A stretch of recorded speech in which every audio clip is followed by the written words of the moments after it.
Baptisez-les au nom du Père et du Fils et du Saint-Esprit. Cette parole de Jésus vient un peu nous évoquer, bien sûr, ce geste que l'on fait souvent, qui est le geste du signe de la croix, que vous connaissez bien, qu'on a fait aussi tout à l'heure au début de la messe.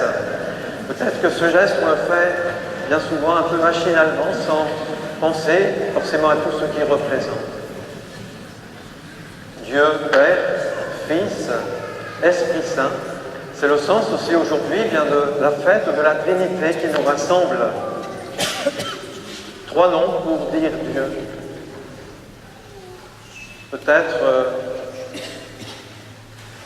en pensant à cette fête de la Trinité, eh bien, je dirais que la première chose qu'on peut retenir, c'est que de fait, l'amour de Dieu est immense. L'amour de Dieu est tellement grand qu'il faut bien trois noms pour le nommer. Et puis la deuxième chose qui est importante aussi pour nous, chrétiens, eh bien, c'est que la porte, je dirais, le chemin privilégié pour rencontrer, pour découvrir l'amour de Dieu, eh bien, c'est bien Jésus.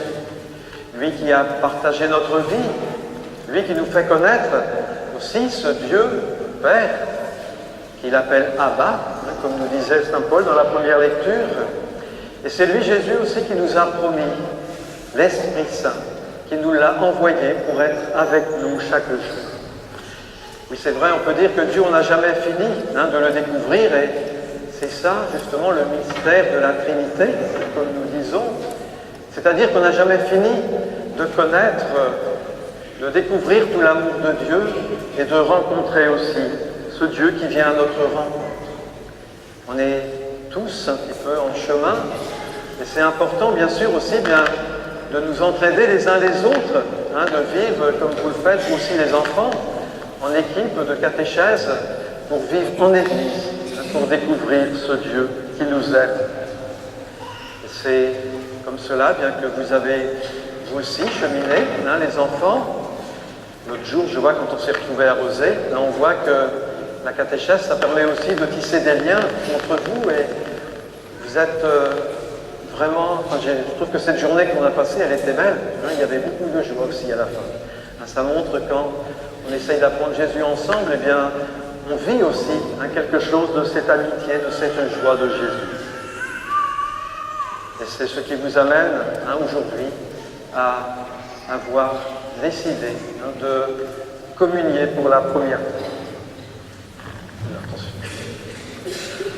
Comme je le disais aussi tout à l'heure, au début de la célébration, nous allons vivre tout à l'heure le baptême de Lynn, d'un petit bébé, qui a quand même 1 an maintenant. Si elle est baptisée, bien c'est parce que ses parents, bien sûr, ont souhaité, ils ont demandé pour leur enfant.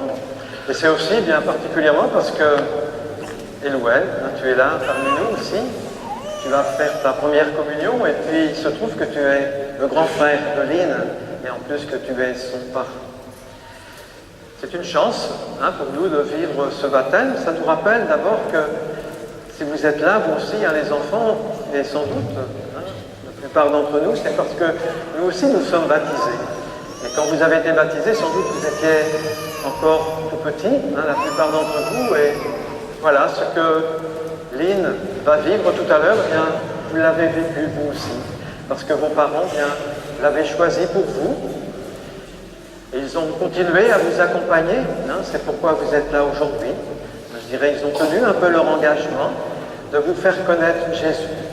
Ils l'ont fait aussi, bien sûr, soutenu par d'autres personnes, des catéchistes, des gens de la paroisse.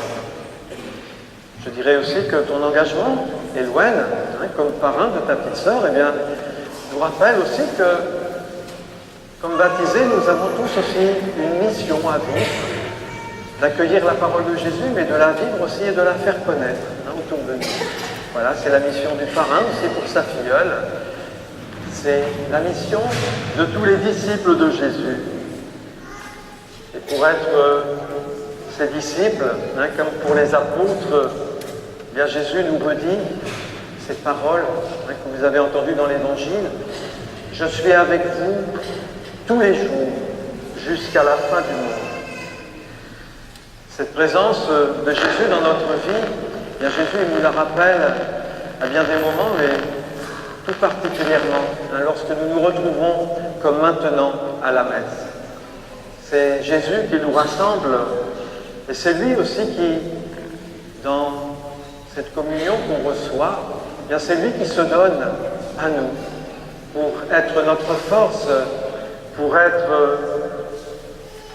cet amour qu'il nous confie, pour qu'il nous convertisse et pour qu'il nous aide toujours à mieux aimer aussi les autres autour de nous. Oui, comme je le disais tout à l'heure, l'amour de Dieu, il est immense. Il nous apprend à porter sur les autres, toujours, je dirais, un regard de patience parfois, un regard de bienveillance. C'est vrai que c'est toujours facile parfois de critiquer ou de porter sur les autres toujours les torts. C'est ce qui crée parfois la mésentente ou la zizanie. Ça peut arriver des fois dans la famille, ça peut arriver aussi à l'école, dans la classe. On ne s'entend pas forcément toujours tous. Il y en a qui savent des fois un petit peu diviser. Ça peut être vrai aussi dans la vie associative ou aussi entre voisins. Bien, c'est vrai qu'être disciple de Jésus, c'est vraiment être porteur toujours de la paix et de la réconciliation avec les autres. Et Jésus, en nous donnant ce pain de vie, il nous donne de nourrir aussi notre foi et notre confiance en lui, à être en communion avec lui, à le rencontrer dans la prière. Vous voyez, en communion au corps du Christ, bien, le Seigneur nous donne d'être en communion avec lui et d'être en communion aussi les uns avec les autres. Je dirais qu'on retrouve un peu là, vous voyez, les deux dimensions aussi du signe de croix qu'on fait. Cette dimension qui nous relie à Dieu, qui unit le ciel et la terre, et puis aussi cette dimension de la croix qui nous ouvre les uns les autres, un peu comme Jésus, vous voyez, sur la croix, qui tend les mains comme pour rassembler et unir tous les hommes dans son amour. Oui, son amour est immense, son amour est fraternel. Alors, puisque le Seigneur est avec nous chaque jour, comme il nous l'a dit, bien, il est bon à nous aussi, sans doute, de penser à lui chaque jour. Ne serait-ce que peut-être en faisant le signe de la croix, un moment ou à l'autre de la journée, ou avant de s'endormir, pour le prier, pour penser à ce qu'on a vécu dans la journée, pour penser aussi à la façon dont le Seigneur nous aime et il aime aussi tous ceux que nous rencontrons.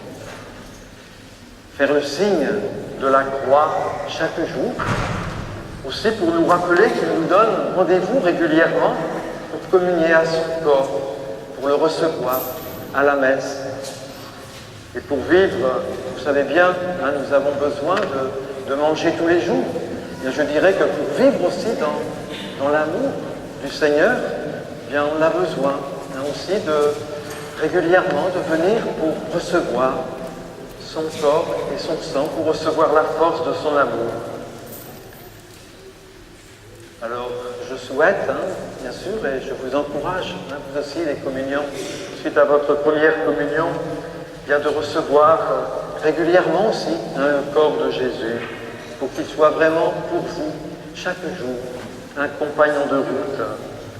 Et pour cela, c'est vrai que vous avez besoin, bien sûr, du soutien des plus grands, du soutien de vos parents, de nous tous aussi, frères et sœurs, qui sommes rassemblés